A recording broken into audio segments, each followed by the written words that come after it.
নমস্কার, গল্পকথায় সৌগত চ্যানেলে সবাইকে স্বাগত।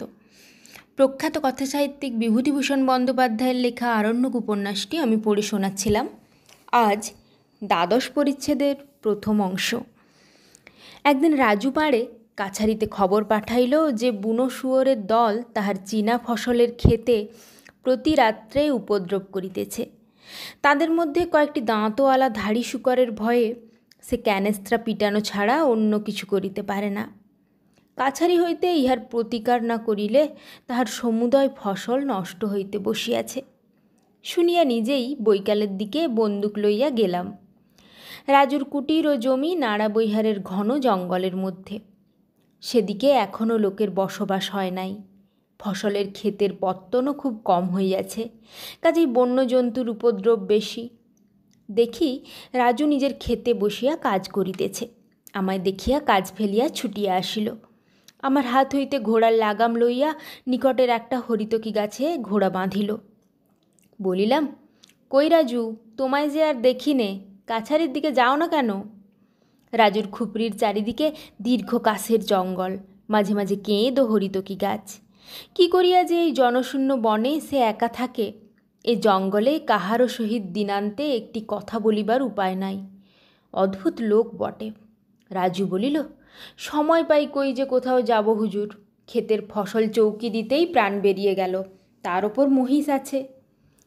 3টি মহিষ চড়াইতে ও 1.5 বিঘা জমির চাষ করিতে এত কি ব্যস্ত থাকে যে সে লোকালয়ে যাইবার সময় পায় না। এ কথা জিজ্ঞাসা করিতে যাইতেছিলাম, কিন্তু রাজু আপনা হইতেই তাহার দৈনন্দিন কাজের যে তালিকা দিল, তাহাতে দেখিলাম তাহার নিঃশ্বাস ফেলিবার অবকাশ না থাকার কথা। ক্ষেত খামারের কাজ, মহিষ চড়ানো, দুধ দোয়া, মাখন তোলা, পূজা অর্চনা, রামায়ণ পাঠ, রান্না খাওয়া, শুনিয়া যেন আমারই হাঁপ লাগিল। কাজের লোক বটে রাজু, ইহার উপর নাকি সারা রাত জাগিয়া ক্যানেস্ত্রা পিটাইতে হয়। বলিলাম, শুকর কখন বেরোয়? তার তো কিছু ঠিক নেই হুজুর, তবে রাত হলেই বেরোয় বটে। একটু বসুন, দেখবেন কত আসে। কিন্তু আমার কাছে সর্বাপেক্ষা কৌতূহলের বিষয়, রাজু একা এই জনশূন্য স্থানে কি করিয়া বাস করে। কথাটা জিজ্ঞাসা করিলাম। রাজু বলিল, অভ্যেস হয়ে গেছে বাবুজি, বহুদিন এমনিভাবেই আছি। কষ্ট তো হয়ই না, বরং আপন মনে বেশ আনন্দে থাকি। সারাদিন খাটি, সন্ধ্যাবেলা ভজন গাই, ভগবানের নাম নিই, বেশ দিন কেটে যায়। রাজু কি গনু মাহাতো কি জয়পাল, এ ধরনের মানুষ আরও অনেক আছে জঙ্গলের মধ্যে মধ্যে। ইহাদের মধ্যে একটি নতুন জগৎ দেখিতাম, যে জগৎ আমার পরিচিত নয়। আমি জানি রাজুর একটি সাংসারিক বিষয়ে অত্যন্ত আসক্তি আছে, সে চা খাইতে অত্যন্ত ভালোবাসে। অথচ এই জঙ্গলের মধ্যে চায়ের উপকরণ সে কোথায় পায়? এই ভাবিয়া আমি নিজে চা ও চিনি লইয়া গিয়াছিলাম। বলিলাম, রাজু, একটু চা করো তো, আমার কাছে সব আছে। রাজু মহা আনন্দে একটি 3 সেরি লোটাতে জল চড়াইয়া দিল। চা প্রস্তুত হইল, কিন্তু একটি মাত্র ছোট কাঁসার বাটি ব্যতীত অন্য পাত্র নাই। তাহাতেই আমায় চা দিয়া সে নিজে বড় লোটাটি লইয়া চা খাইতে বসিল। রাজু হিন্দি লেখাপড়া জানে বটে, কিন্তু বহির্জগৎ সম্বন্ধে তাহার কোনো জ্ঞান নাই। কলিকাতা নামটা শুনিয়াছে, কোন দিকে জানে না। বোম্বাই বা দিল্লির বিষয়ে তার ধারণা চন্দ্রলোকের ধারণার মতো সম্পূর্ণ অবাস্তব ও কুয়াশাচ্ছন্ন। শহরের মধ্যে সে দেখিয়াছে পূর্ণিয়া, তাও অনেক বছর আগে, মাত্র কয়েকদিনের জন্য সেখানে গিয়াছিল। জিজ্ঞাসা করিলাম, মোটর গাড়ি দেখেছ রাজু? না হুজুর, শুনেছি বিনা গরুতে বা ঘোড়ায় চলে, খুব ধোঁয়া বেরোয়। আজকাল পূর্ণিয়া শহরে নাকি অনেক এসেছে। আমার তো সেখানে অনেক কাল যাওয়া নেই, আমরা গরিব লোক, শহরে গেলেই তো পয়সা চাই। রাজুকে জিজ্ঞাসা করিলাম সে কলিকাতা যাইতে চায় কি না। যদি চায় আমি তাহাকে একবার ঘুরাইয়া আনিব, পয়সা লাগিবে না। রাজু বলিল, শহর বড় খারাপ জায়গা, চোর গুন্ডা জুয়া চোরের আড্ডা শুনেছি। সেখানে গেলে শুনেছি যে জাত থাকে না, সব লোক সেখানকার বদমাইশ। আমার এদেশের একজন লোক কোন শহরে হাসপাতালে গিয়েছিল, তার পায়ে কি হয়েছিল সেই জন্যে। ডাক্তার ছুরি দিয়ে পা কাটে আর বলে, তুমি আমাকে কত টাকা দেবে? সে বললে 10 টাকা দেব। তখন ডাক্তার আরও কাটে, আবার বললে, এখনও বলো কত টাকা দেবে? সে বললে আরও 5 টাকা দেব ডাক্তার সাহেব, আর কেটো না। ডাক্তার বললে ওতে হবে না, বলে আবার পা কাটতে লাগলো। সে গরিব লোক, যত কাঁদে ডাক্তার ততই ছুরি দিয়ে কাটে। কাটতে কাটতে গোটা পাখানাই কেটে ফেললে। উহ, কি কাণ্ড ভাবুন তো হুজুর। রাজুর কথা শুনিয়া হাস্য সংবরণ করা দায় হইয়া উঠিল। মনে পড়িল, এই রাজুই একবার আকাশে রামধনু উঠিতে দেখিয়া আমাকে বলিয়াছিল, রামধনু যে দেখছেন বাবুজি, ও ওঠে উইয়ের ঢিবি থেকে, আমি সচক্ষে দেখেছি। রাজুর খুপড়ির সামনের উঠানে একটি খুব বড় আসান গাছ আছে। তারই তলায় বসিয়া আমরা চা খাইতেছিলাম। যেদিকে যাই সেদিকেই ঘন বন, কেঁদ আমলকি পুষ্পিত বহেড়া লতার ঝোপ। বহেড়া ফুলের একটি মৃদু সুগন্ধ সান্ধ্য বাতাসকে মিষ্ট করিয়া তুলিয়াছে। আমার মনে হইল, এসব স্থানে বসিয়া এমনভাবে চা খাওয়া জীবনের একটা সৌন্দর্যময় অভিজ্ঞতা। কোথায় এমন অরণ্য প্রান্তর, কোথায় এমন জঙ্গলে ঘেরা কাশের কুটির, রাজুর মতো মানুষই বা কোথায়? এই অভিজ্ঞতা যেমন বিচিত্র তেমনি দুষ্প্রাপ্য। বলিলাম, আচ্ছা রাজু, তোমার স্ত্রীকে নিয়ে এসো না কেন? তোমায় তার হলে আর কষ্ট করে রেঁধে খেতে হয় না। রাজু বলিল, সে বেঁচে নেই হুজুর, আজ 17-18 বছর মারা গিয়েছে। তারপর থেকে বাড়িতে মন বসাতে পারি না আর। রাজুর জীবনে রোমাঞ্চ ঘটিয়াছিল, এ ভাবিতে পারাও কঠিন বটে। কিন্তু অতঃপর রাজু যে গল্প করিল, তাহাকে ও ছাড়া অন্য নামে অভিহিত করা চলে না। রাজুর স্ত্রীর নাম ছিল সরজু, অর্থাৎ সরজু। রাজুর বয়স যখন 18 ও সরজুর 14, তখন উত্তর ধরমপুর শ্যামলাল টোলাতে সরজুর বাপের টোলে রাজু দিন কতক ব্যাকরণ পড়িতে যায়। রাজুকে বলিলাম, কতদিন পড়েছিলে? কিছু না বাবুজি, বছরখানেক ছিলাম, কিন্তু পরীক্ষা দিইনি। সেখানে আমাদের প্রথম দেখাশোনা এবং ক্রমে ক্রমে। আমাকে সমীহ করিয়া রাজু অল্প কাশিয়া চুপ করিল। আমি উৎসাহ দিবার সুরে বললাম, তারপর বলে যাও। কিন্তু হুজুর, ওর বাবা আমার অধ্যাপক, আমি কি করে তাকে এ কথা বলি? একদিন কার্তিক মাসে ছট পরবের দিন সরজু ছোপানো হলদে শাড়ি পরে কুশি নদীতে একদল মেয়ের সঙ্গে নাইতে যাচ্ছে। আমি। রাজু কাশিয়া আবার চুপ করিল। পুনরায় উৎসাহ দিয়া বলিলাম, বলো, তাতে কি?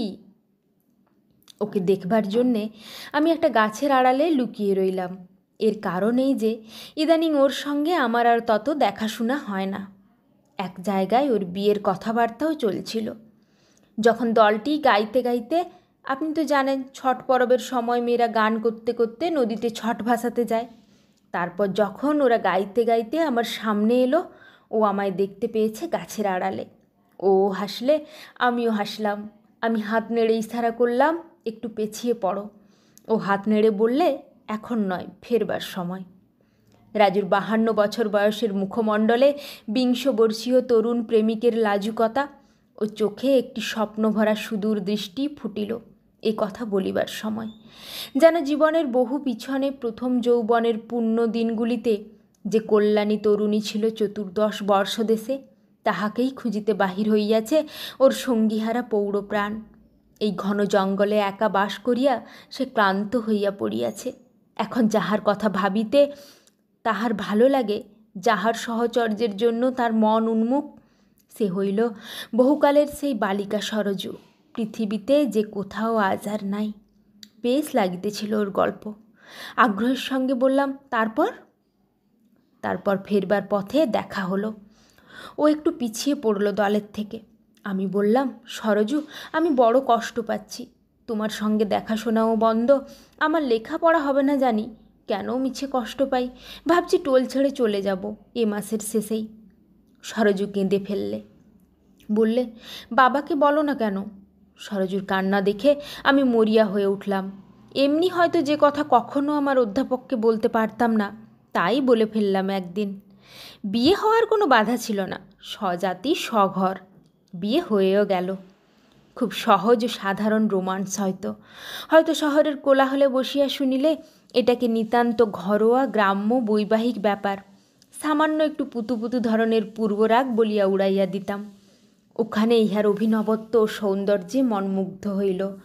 দুইটি নরনারী কি করিয়া পরস্পরকে লাভ করিয়াছিল তাহাদের জীবনে, এই ইতিহাসে যে কতখানি রহস্যময় তাহা বুঝিয়াছিলাম সেদিন।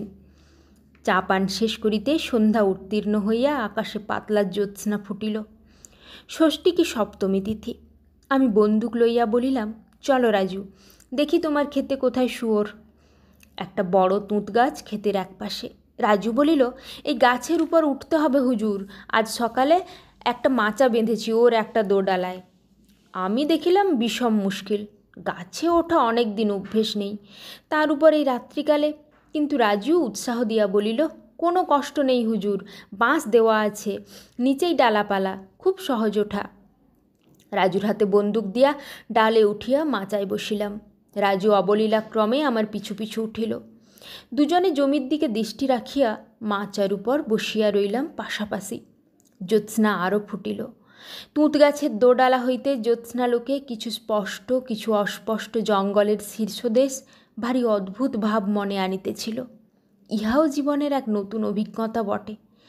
একটু পরে চারিপাশের জঙ্গলে শিয়ালের পাল ডাকিয়া উঠিল। সঙ্গে সঙ্গে একটা কালো মতো কি জানোয়ার দক্ষিণ দিকের ঘন জঙ্গলের ভিতর হইতে বাহির হইয়া রাজুর ক্ষেতে ঢুকিল। রাজু বলিল, ওই দেখুন হুজুর। আমি বন্দুক বাগাইয়া ধরিলাম, কিন্তু আরও কাছে আসিলে জ্যোৎস্নালোকে দেখা গেল সেটা শূকর নয়, একটা নীলগাই। নীলগাই মারিবার প্রবৃত্তি হইল না। রাজু মুখে দূর দূর বলিতে সেটা ক্ষিপ্রপদে জঙ্গলের দিকে চলিয়া গেল। আমি একটা ফাঁকা আওয়াজ করিলাম। ঘণ্টা দুই কাটিয়া গেল। দক্ষিণ দিকের সে জঙ্গলটার মধ্যেই বনমরক ডাকিয়া উঠিল। ভাবিয়াছিলাম দাঁতওয়ালা ধাড়ি শূকরটা মারিব, কিন্তু একটা ক্ষুদ্র শূকর শাবকেরও টিকি দেখা গেল না। নীলগাইয়ের পিছনে ফাঁকা আওয়াজ করা অত্যন্ত ভুল হইয়াছে। রাজু বলিল, নেমে চলুন হুজুর, আপনার আবার ভোজনের ব্যবস্থা করতে হবে। আমি বলিলাম, কিসের ভোজন, আমি কাছারিতে যাব, রাত এখনও 10টা বাজেনি, থাকবার জো নেই, কাল সকালে সার্ভে ক্যাম্পে কাজ দেখতে বেরোতে হবে। খেয়ে যান হুজুর। এরপর আর নাড়া বৈহারের জঙ্গল দিয়ে একা যাওয়া ঠিক হবে না, এখনই যাই, তুমি কিছু মনে করো না। ঘোড়ায় উঠিবার সময় বলিলাম, মাঝে মাঝে তোমার এখানে চা খেতে যদি আসি, বিরক্ত হবে না তো?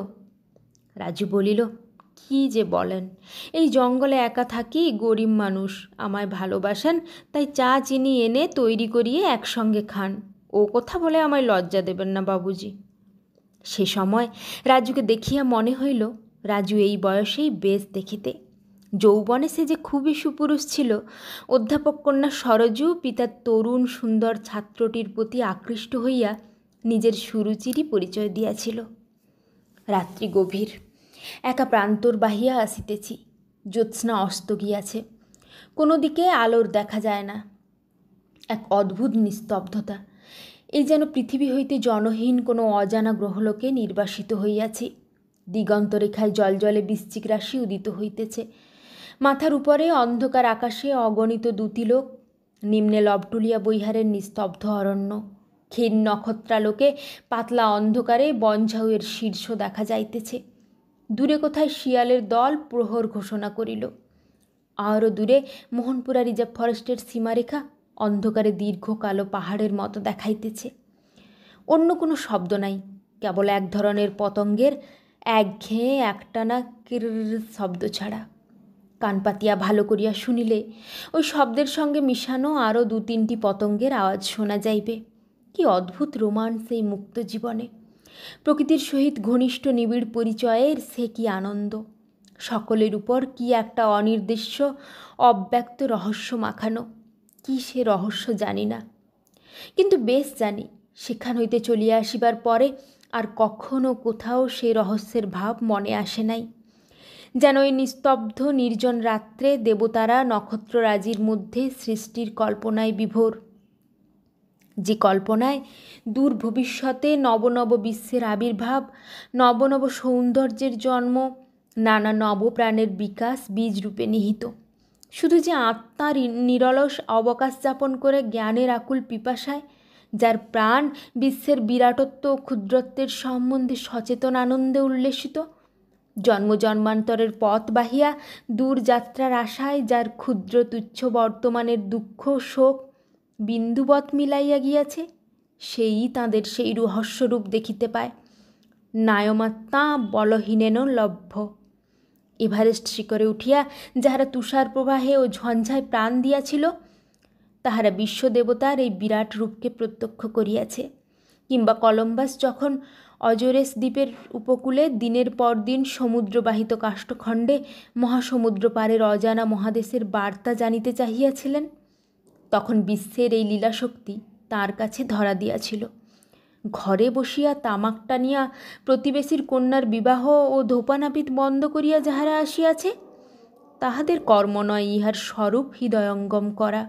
ধন্যবাদ।